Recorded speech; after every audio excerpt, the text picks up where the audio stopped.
Good morning po mga paps and moms. Ngayon po ay gagawa tayo ng buttered garlic tahong in red sauce. Ito po ang tanghalian namin at ang magluluto ay ang kusinerong Pacalamero. Pakialamero. Let's do it! Let's do it. Let's do it! Let's do it.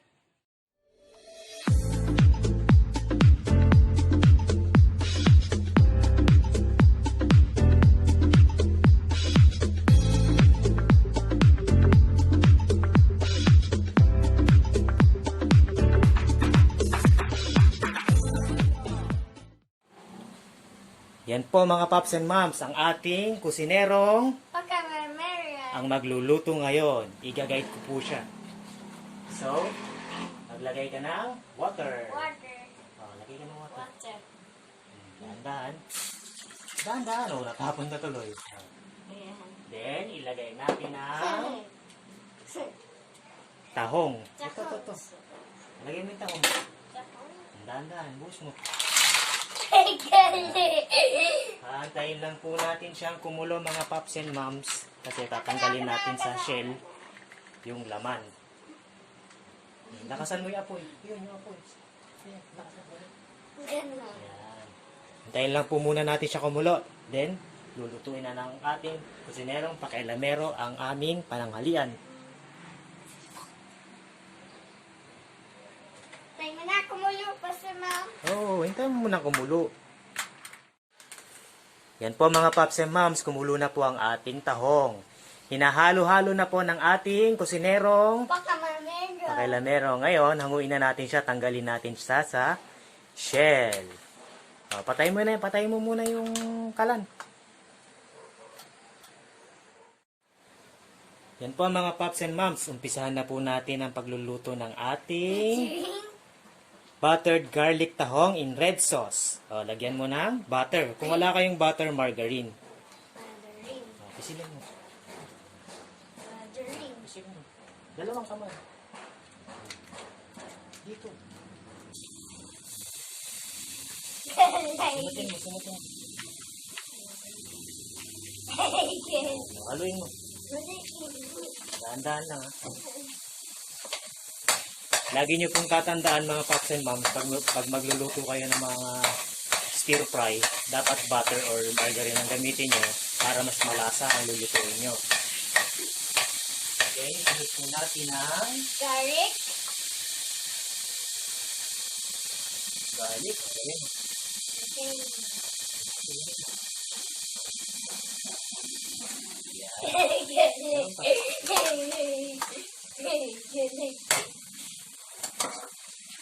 Dapat iluto nyo lang po siya sa low fire para hindi masunog ang garlic. Kasi once na nasunog ang garlic, papait ang lasa ng niluluto nyo. Halo-halo. Halo-halo na. Yan po ang ating kusinerong pakialamero. Then, lagay na po natin ang ating mussel or tahong na tinanggal sa shell.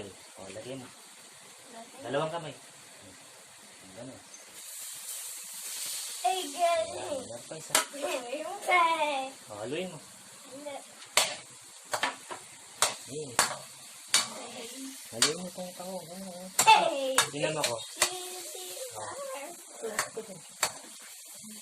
Yan. Halo-haluin lang po natin siya hanggang medyo lumabas ang aroma ng ating garlic at tahong. Then, isusunod po natin ang ating ito po yung tahong broth. Yung pinagpakuluan natin ng tahong kasi andito din yung lasa ng tahong eh. Ilagay mo ito. Buhos mo. Dadaan. Halo-halo. Halo-halo yan. Halo-halo. Yan. Tayo mo na kumulo pa sa ma'am. Hindi yan pa halo-haloin mo na. Halo-halo lang po mga paps and moms. Tayo mo na kumulo pa sa ma'am. Hindi yan kukulo. Wala namang madaming water. Then maglagay po natin tayo ng ketchup. Ito po ang pampapula ng ating lulutuin. Lagay mo. Hindi. Kami yan. Hawakan mo. Hindi. Ano ba hawak ko? Ayan. Galing. Lagay mo.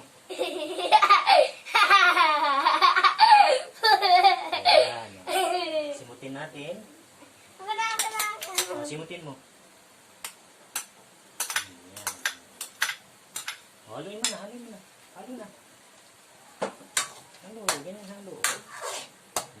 Ako na. Sige, halo. Pepper. Pagyan natin ang Paper.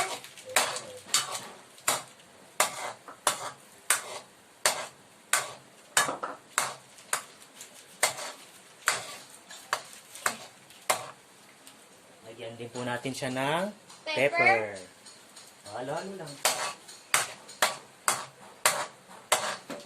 Sweet chili.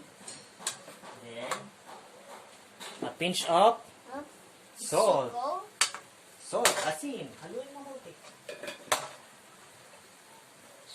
Then, meron ding Seasoning. seasoning. O, lagay mo. Konti lang. Konti lang.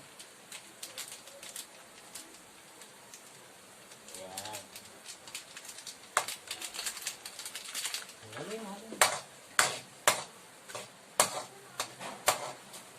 Halo-halo lang po tayo. Ako na. Ayun na. Sasakit. Ako na. Masakit. Sorry. Then, maglagay din po tayo ng half Brown tablespoon of sugar. brown sugar. O, lagyan mo. Keling. Haluin mo. Ganyan lang po ang pagluluto, ma'am. Santayin lang po natin medyo matuyo ang ating niluluto. Tikman nga natin kung masarap ang luto mo. Hintayin natin siya. Oh, wag na yan, wala na yan. Tapos na tayo. Hindi naman nilaga, niluluto natin yan. Tikman na. Teka lang, titikman ko nga kung masarap na eh. Ako na. Asim. Ako na. Sarap pa. O, sige na, lutuin mo pa. Yan po mga paps and mams, masarap po ang luto ng ating kusinerong pakilamero. Imutin lang po natin yung natirang ketchup.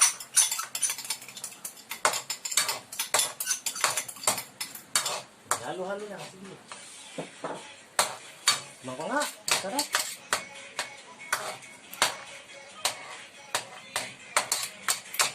Sarap ha?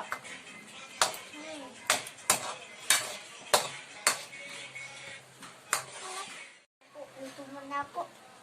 Yan po mga paps and mams, luto na po ang ating garlic butter tahong in red sauce. Pasensya na po kanina naputo lang video kasi wala tayong space para mag-record ulit ng video kaya nag-delete ako. Ngayon, pwede na natin siyang Haluin! isa-serve na natin, kakainin na natin, di ba? Hindi. Hindi pa, luto na nga eh. So, let's eat! Hindi. Ito na po ang ating buttered garlic tahong in red sauce. In fairness po mga paps and mams, tinikman ko ang luto ng aking kusinerong pakialamero. Ang sarap po ng luto niya. And take note ha, 5 years old pa lang tong anak ko, magaling na siyang magluto. Kasi since sa age na 3 years old pa lang siya, marami siyang napapanood sa YouTube na luto-luto. Kaya nakahiligan niya talagang magluto. So, kain na tayo, Yok! Let's eat!